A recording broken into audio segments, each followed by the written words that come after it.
Hello everyone, I'm Kanika Sharma. Welcome back to my channel Pharmacy Solution. Before starting the video, I want to tell you people about my Instagram page, that is Pharmadians. You will get the link of my Instagram page in bio. There you will get to know about various medical facts and the questions from the last year GPAT, NIPER and other government examinations. So please do follow that page. Moreover, if you have not subscribed to my channel, so please do subscribe and do like my videos and do comment your views. And now this video is about the tablets. There will be a number of videos on this playlist named tablets. There we will discuss about the definition of the tablets, advantages, disadvantages of the tablets, excipients, then manufacturing of the tablets, evaluation of tablets and all. And this video is particularly about the introduction to tablets, advantages, disadvantages and about the excipients. So please do watch it. Begin जो हम topics इस video में cover करेंगे that are, सबसे पहले हम इसकी definition पढ़ लेंगे and then we will study कि किस तरीके से आपके लिक्विड ओरल डोसेज फॉर्म्स अलग होते हैं टैबलेट से, and then what are the advantages of the tablets over capsules, what are the disadvantages of the tablets, and in the last we will study about the excipients कि excipients क्या होते हैं. Okay, so what are tablets. Tablets हम सबको पता है कि solid form में होती हैं, तो ये एक सॉलिड डोसेज फॉर्म है. टैबलेट्स में क्या होता है कि एक तो इसमें एक मेडिसिनल सब्सटेंस होता है जिसकी की मेडिसिनल एक्टिविटी होती है, जो कि अपना एक्शन शो करता है. ओके, जिसकी फार्माकोलॉजिकल एक्टिविटी होती है, that is your active pharmaceutical ingredient. In short इसको API भी कहा जाता है. बट अलॉन्ग विद दैट इसमें कुछ एक्सिपिएंट्स भी ऐड करे जाते हैं. टैबलेट्स जो हम देखते हैं वो कौन कौन से शेप्स की होती हैं. जनरली जो होती है ये डिस्कॉइड शेप की होती है. ओके, बट ये round, Oval, oblong, cylindrical, triangular ये सब भी हो सकती हैं. मोर ओवर कुछ जो टैबलेट्स होती हैं वो डायमंड शेप की भी होती हैं, हेक्सागोनल भी होती हैं. Okay, now according to European pharmacopoeia जो टैबलेट्स है उनको डिफाइन करा गया है as a solid preparation each containing a single dose of one or more active substances. कि इसमें क्या है, हर एक टैबलेट में क्या होता है, ये एक तो सॉलिड प्रिपरेशन है और हर एक टैबलेट में क्या होता है, एक या उससे ज़्यादा एक्टिव सब्सटेंसेस की सिंगल डोज होती है हर एक टैबलेट पे. ओके, देन 90% जो जितनी भी ड्रग्स होती हैं जो भी सिस्टमिक अफेक्ट्स के लिए होती हैं, उनमें से वो 90% जो होती हैं वो क्या होती हैं, ओरल रूट से ही एडमिनिस्टर करी जाती हैं. ओके, अब जो आपका टैबलेट्स होती हैं ये बनाई कैसे जाती हैं, ये हम इसकी मैन्युफैक्चरिंग बाद में पढ़ेंगे. बट ये बेसिकली अगर आप बेसिक आइडिया हो तो इनमें क्या किया जाता है, इनमें यूनिफॉर्म वॉल्यूम ऑफ पार्टिकल्स को कंप्रेस किया जाता है. ओके, या फिर किसी और दूसरी मैन्युफैक्चरिंग टेक्निक से भी इनको बनाया जा सकता है. ओके, देन जो टैबलेट्स होती हैं वो हमें पता है ओरल एडमिनिस्ट्रेशन के लिए होती हैं. कुछ को तो हम ऐसे ही स्वैलो कर लेते हैं, राइट, जैसे पैरासीटामोल है उसको हम ऐसे ही स्वैलो कर लेते हैं, राइट. एंड कुछ टैबलेट्स होती हैं जिनको च्यू किया जाता है, उनको च्यूएबल टैबलेट्स कहा जाता है, जैसे कि कैल्शियम टैबलेट्स होती हैं. कुछ टैबलेट्स जैसे कि डिस्प्रिन, इनको क्या करा जाता है, एडमिनिस्ट्रेशन करने से पहले इनको पहले पानी में डिज़ोल्व या डिस्पर्स कर दिया जाता है. इन टैबलेट्स को क्या कहते हैं, डिस्पर्जन टैबलेट्स. ओके, एंड कुछ टैबलेट्स होती हैं जिनको क्या करा जाता है, माउथ में ही रिटेन किया जाता है, जैसे कि जो सबलिंगुअल टैबलेट्स होते हैं इनको क्या करा जाता है, बकल कैविटी में रखा जाता है, राइट, बिनीथ द टंग. तो उधर से क्या होता है, एक्टिव सब्सटेंस धीरे धीरे लिबरेट होता रहता है. ओके, सो इस तरीके से टैबलेट्स जो होते हैं वेरियस काइंड्स के होते हैं अकॉर्डिंग टू कि हम उसको किस तरीके से हम उसको खा रहे हैं, किस तरीके से इनटेक कर रहे हैं, च्यू करके कर रहे हैं या फिर एसिड स्वेलो कर रहे हैं, पहले पानी में डिस्पर्स कर रहे हैं या फिर उसको हम माउथ में रख रहे हैं. Okay, then the next thing is कि ये लिक्विड ओरल डोसेज फॉर्म से किस तरीके से डिफरेंट होती है.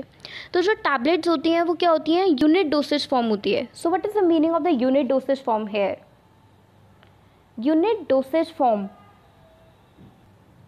यूनिट डोसेज फॉर्म से यहाँ पे ये मतलब है कि जैसे एक टैबलेट है, पैरासीटामोल की टैबलेट का एग्जांपल ले लेते हैं, राइट। तो उसमें क्या होता है कि जो एक टैबलेट होती है वो 500 mg की होती है, राइट। तो उसमें 500 mg उसमें मतलब कुछ API एक्सिपिएंट्स मिला के वो जो एक टैबलेट वे होती है टोटल वो 500 mg की होती है। तो वो क्या है, उसमें एक यूनिट डोज जो है वो एक टैबलेट में रखी गई है। एक टैबलेट जो है उसमें क्या है, एक यूजुअल डोज 500 mg की उसमें एक्यूरेटली प्लेस करी गई है। मतलब कि एक टैबलेट में 500 mg है ना। तो वो क्या होता है, इन टैबलेट्स में क्या किया जाता है, सिंगल डोज जो होती है वो एक जो सिंगल टैबलेट है उसके अंदर क्या है, एक यूजुअल डोज जो है वो रखी गई है। ओके, तो और वाइल अगर आप देखो जो टैबलेट्स होते हैं, जो लिक्विड ओरल डोसेज फॉर्म्स होते हैं, लिक्विड ओरल डोसेज फॉर्म के एग्जाम्पल क्या है, जैसे सिरप्स, एलिक्जर्स, सस्पेंशंस, सॉल्यूशंस, ये सब क्या है, लिक्विड ओरल डोसेज फॉर्म्स है। तो अगर आप इनके एग्जांपल्स अगर आप इनको देखो तो इनमें क्या होता है कि किस तरीके से इनको डिस्पेंस किया जाता है। इनमें ये बोला जाता है जैसे कि ये सिरप है तो इसको आपको 5 ml थ्राइस अ डे लेना है, मतलब 5 ml दिन में 3 बार लेना है।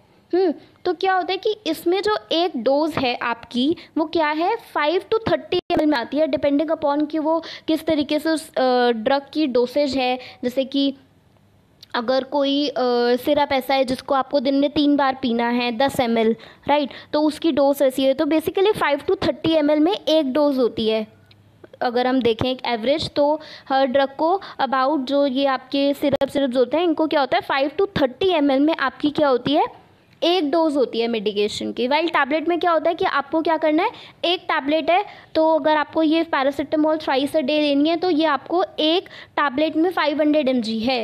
वाइल उसमें क्या है आपका 5 to 30 ml में एक डोज है। तो इसमें क्या होता है कि इसमें एरर के चांसेस भी ज़्यादा होते हैं, क्योंकि क्या होता है कि उसमें पेशेंट को ये कहा जाता है कि आपको क्या करना है, 1 टीस्पूनफुल लेना है, आपको 1 टीस्पून पीना है, या फिर कोई दूसरा मेजरिंग डिवाइस करके बता दिया जाता है कि इतना आपको पीना है। तो उसमें क्या होता है, एरर के चांसेस ज़्यादा होते हैं। वाइल टैबलेट्स में तो ऐसा नहीं होता। अगर बोला है कि थ्राइस अ डे आपको टैबलेट खानी है तो वो क्या है 500 mg की एक टैबलेट है, वो टैबलेट आप खा लोगे, राइट। तो ये एक यूनिट डोसेज फॉर्म है। वाइल लिक्विड्स में ये चीज़ होती है कि उसमें आपकी एक डोज 5 to 30 ml में होती है। सेकेंड इज़ कि जो टैबलेट्स होते हैं वो आपकी एक टैबलेट का वे एवरेज अगर हम देखें तो 0.2 to 0.4 ग्राम होता है।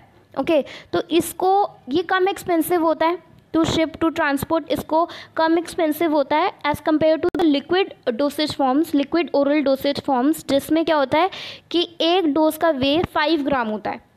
तो उसका 0.2 to 0.4 है और इसका क्या है 5 ग्राम्स है। तो बेसिकली ये ज़्यादा लिक्विड ओरल डोसेज फॉर्म ज़्यादा एक्सपेंसिव होते हैं टू शिप। मोर ओवर इसमें क्या होता है, लिक्विड ओरल डोसेज फॉर्म्स में आपकी शिपमेंट के टाइम पे ब्रेकेज और लीकेज भी बहुत ज़्यादा होती है। Okay, as compare to the tablets, tablets में कम ब्रेकेज होती है और लिक्विड्स में ज़्यादा ब्रेकेज और लीकेज होती है। देन टैबलेट्स जो होती हैं अगर हम उसको किसी शेल्फ पे रखें तो ये क्या होती हैं, ये कम स्पेस एक्वायर करती हैं as compare to the liquid oral dosage forms जो कि ज़्यादा स्पेस एक्वायर करते हैं पर नंबर ऑफ डोसेस। तो जो टैबलेट्स होती हैं वो ज़्यादा पोर्टेबल होती हैं while liquid oral dosage forms कम पोर्टेबल होते हैं। एंड जो ड्रग्स होते हैं वो आपके लिक्विड फॉर्म में फिजिकली और केमिकली दोनों फॉर्म से कम स्टेबल होते हैं as compare to that of the tablets ज़्यादा स्टेबल होती हैं और जो लिक्विड फॉर्म में अगर हम किसी ड्रग को बनाते हैं तो वो physically and chemically less stable होते हैं। Okay, now we will study about the comparison of tablets with capsules, या फिर हम पढ़ेंगे कि किस तरीके से एडवांटेजेस हैं टैबलेट्स के over capsules. So tablet is an essential tamper proof dosage form. What is the meaning of the tamper proof? Tamper proof को अगर हम मीनिंग देखें, नॉर्मली टैम्पर प्रूफ का मतलब ये होता है कि इस तरीके से किसी चीज़ को बनाना कि उसको इंटरफेयर ना किया जा सके या फिर उसको एडल्ट्रेशन ना की जा सके उसकी, राइट। तो जो टैबलेट होती है वो एक टैम्पर प्रूफ डोसेज फॉर्म होती है। जैसे कि मान लो कि अगर आप इसको एडल्ट्रेशन करना भी चाहते हो, अगर इसके एडल्ट्रेशन करनी भी कोई या इंटरफेयर करे अगर इसके साथ टैबलेट के साथ, तो किस तरीके से कर सकते हैं। अगर आप इसमें लिक्विड ऐड करो, मान लो आपने इस पर कोई एक्वस लिक्विड ऐड कर दिया, तो क्या होगा अगर आपने इसके साथ इंटरफेयर किया भी, अगर कुछ इंटरफेरेंस होएगी भी तो क्या होगा कि अगर एक्वस डाल दिया तो वो तो डिसइंटीग्रेट ही हो जाएगी। या फिर अगर आपने कोई नॉन एक्वस लिक्विड डाल दिया तो उसके ऊपर आपको टैबलेट के ऊपर एक चेंज दिखेगा जो कि विजिबल होगा राइट। तो इतना इजीली आप इसको नहीं कर सकते हो एडल्टर, इतनी इजीली आप इसको इंटरफेरेंस नहीं कर सकते हो टैबलेट्स के साथ, राइट। और अगर आप देखो, अगर आप इस पर कोई पाउडर डाल दोगे तो भी वो विजिबल होगा, राइट। तो ये इतना फीजिबल नहीं होता कि आप टैबलेट्स की अडल्ट्रेशन कर सको। वाइल अगर आप देखो तो जो कैप्सूल्स होते हैं उनमें क्या होता है, शेल होता है एंड शेल के अंदर ड्रग कंटेंट्स होते हैं। तो उसमें क्या होता है कि कैप्सूल्स की एबिलिटी होती है कि वो क्या कर सकते हैं, क्योंकि उसके अंदर ड्रग कंटेंट्स होते हैं शेल के अंदर। तो क्या होता है कि इनकी एक एबिलिटी होती है, ये क्या कर सकते हैं, अपने कंटेंट्स को हाइड कर सकते हैं कि कोई उनको देख नहीं सकता, राइट ना। उनका अगर उस ड्रग का ऑब्जेक्शनेबल ऑर्डर है तो उसका मास्क हो जाता है ऑर्डर भी, तो हमें शेल से उसका ना वो दिख रहा है, ना उसके कंटेंट्स दिख रहे हैं, ना ही हम उसका ऑब्जेक्शनेबल ऑर्डर को डिटेक्ट कर सकते हैं, राइट। तो क्या होता है कि जो कैप्सूल्स होते हैं उनकी इस एबिलिटी की वजह से वो सारी डोसेज फॉर्म से सबसे ज़्यादा वल्नरेबल होते हैं to tampering, to interference, to adulteration.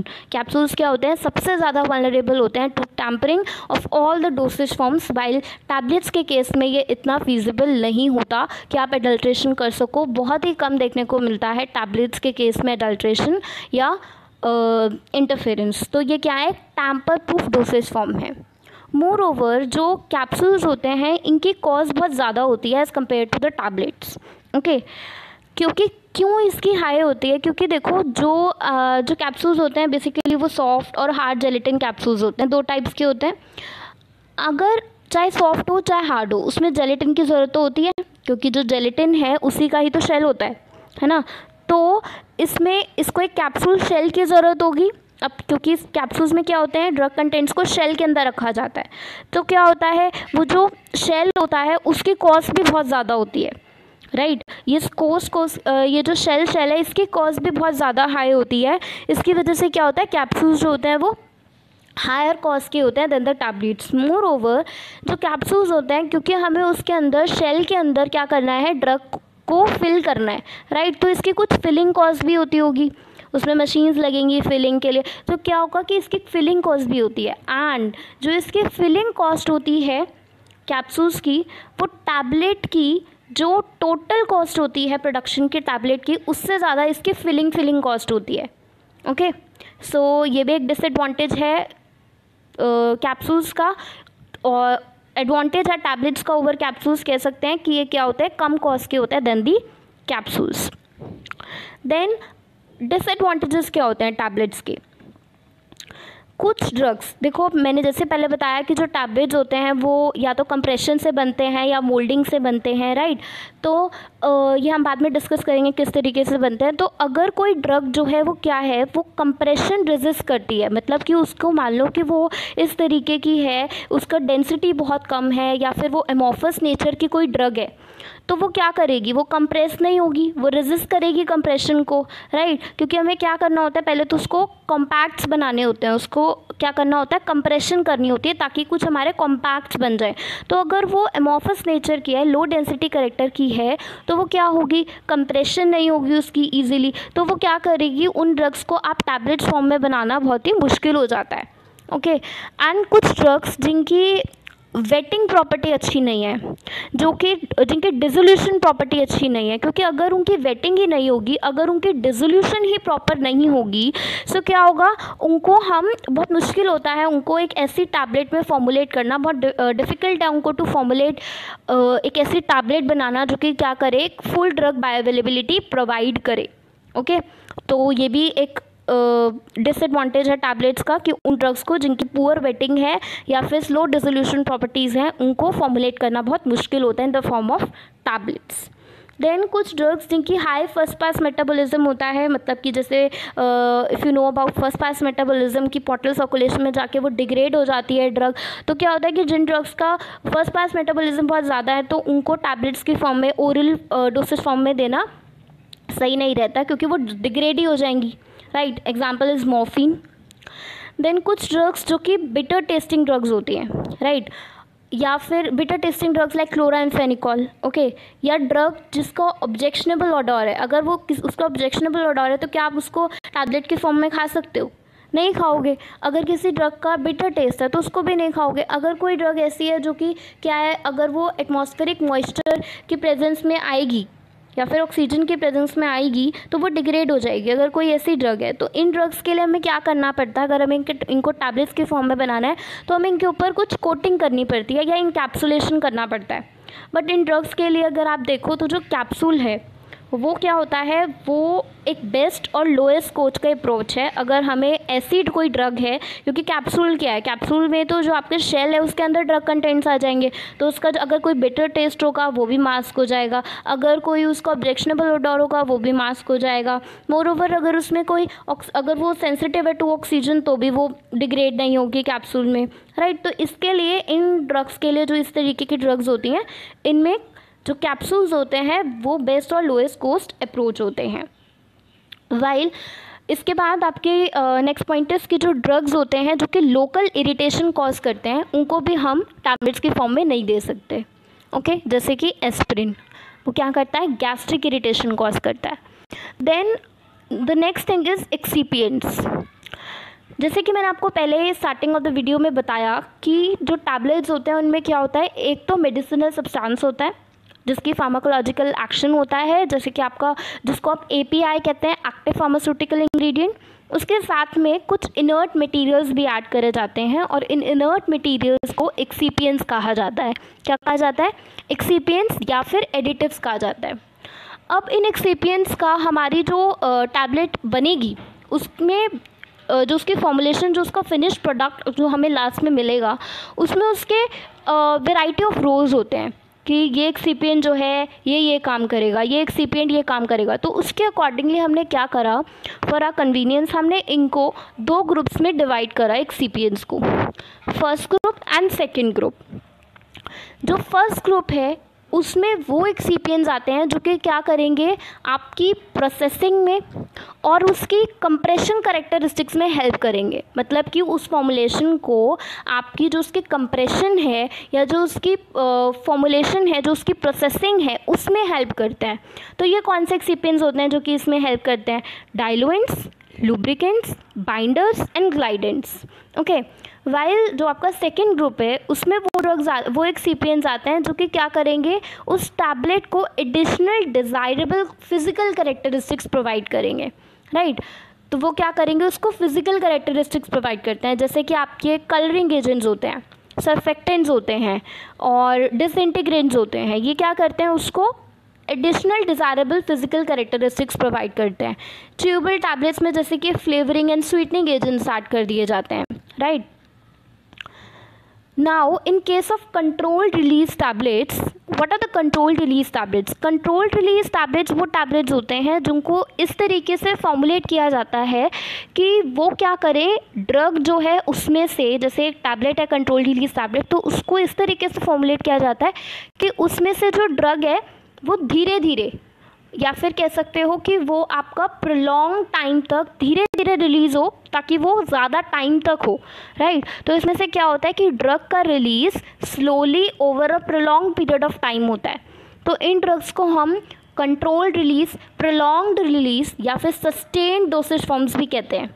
Okay, तो अगर हम चाहते हैं कि हमारी ड्रग जो है वो धीरे धीरे रिलीज़ हो, कंट्रोल्ड रिलीज़ हो, तो क्या होगा, उसमें हम पॉलीमर्स ऐड कर देते हैं या फिर हाइड्रोफोबिक मटेरियल्स जैसे कि वैक्सेस या दूसरे सॉल्युबिलिटी रिटार्डिंग मटेरियल्स, इनको ऐड कर दिया जाता है जिससे कि वो जो ड्रग है वो धीरे धीरे रिलीज़ हो over a prolong period of time.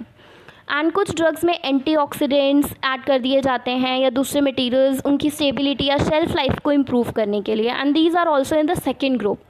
Okay, then excipients क्या होने चाहिए, इनर्ट होने चाहिए, वो किसी के साथ रिएक्ट ना करें, हमारी ड्रग के साथ या किसी दूसरे एक्सीपिएंट के साथ रिएक्ट ना करें, फिजिकली, केमिकली एंड माइक्रोबायोलॉजिकली स्टेबल होने चाहिए। And the most important point is कि अगर कोई एक्सीपिएंट, मान लो कि अगर हम कोई कलर टैबलेट बना रहे हैं और उसमें हमने क्या करा, जो हमने एक्सीपिएंट ऐड करा, राइट, अगर वो कलर को रेजिस्ट करता है कि मतलब उसके ऊपर प्रॉपर कलर नहीं हो सकता, वो रेजिस्ट कर रहा है कलर को, तो हमें उस एक्सीपिएंट को यूज़ नहीं करना चाहिए अगर हम एक कलर टैबलेट बना रहे हैं। क्योंकि क्या होगा, अगर हमने उस पर कलर करा और वो एक एक्सीपिएंट जो हमने यूज़ करा है वो रेजिस्ट कर रहा है कलर को, तो क्या होगा, वो जो टैबलेट होगी वो इम्प्रॉपरली कलर टैबलेट बनेगी एट लास्ट। तो हमें ऐसे एक्सिपियंट्स को यूज़ नहीं करना चाहिए जो कि रेजिस्ट करते हैं कलर को if we are making a colour tablet.